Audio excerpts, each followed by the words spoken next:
আসসালামু আলাইকুম। আজকের ভিডিওটি তাদের জন্য যারা অ্যাডভোকেটশিপের প্রস্তুতি নিয়েও আইটিপি পরীক্ষার জন্য টেনশন করছেন।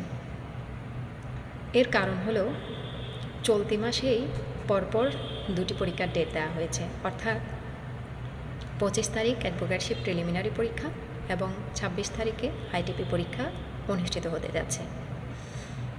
জেনে রাখা ভালো, অ্যাডভোকেটশিপ পরীক্ষা নেওয়া হয় বাংলাদেশ বার কাউন্সিলের অধীনে এবং বাংলাদেশ বার কাউন্সিলই অ্যাডভোকেটদের সার্টিফিকেট প্রদান করে থাকে। অপরদিকে এনবিআর তথা বাংলাদেশ রাজস্ব বোর্ড কর্তৃক আইটিপি পরীক্ষাগুলো নেওয়া হয় এবং আইটিপি পরীক্ষার সনদ দেওয়া হয় বাংলাদেশ রাজস্ব বোর্ড থেকে।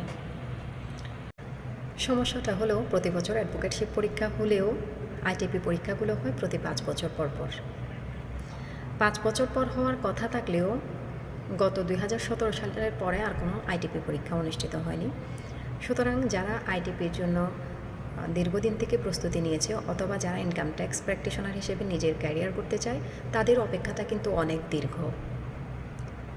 এখন কথা হচ্ছে, যারা অ্যাডভোকেট হতে চায় তাদের কেন আইটিপি নিয়ে এত টেনশন?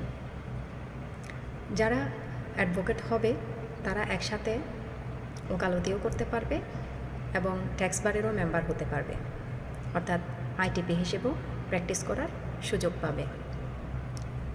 অপরদিকে যারা আইটিপি সনদ পাবে তারা কেবলমাত্র শুধু আইটিপি প্র্যাকটিস করতে পারবে, মানে ইনকাম ট্যাক্সে প্র্যাকটিস করতে পারবে। তারা তো আর অ্যাডভোকেট হিসেবে মামলা মুভ করতে পারবে না।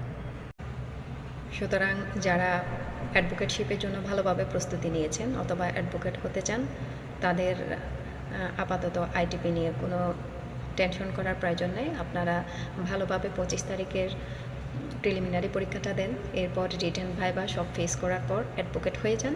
তারপরে ডিসাইড করবেন আপনি জেলা বারে প্র্যাকটিস করবেন নাকি ইনকাম ট্যাক্স লয়ার হিসেবে প্র্যাকটিস করবেন। সকলের জন্য অনেক অনেক শুভকামনা। ধন্যবাদ।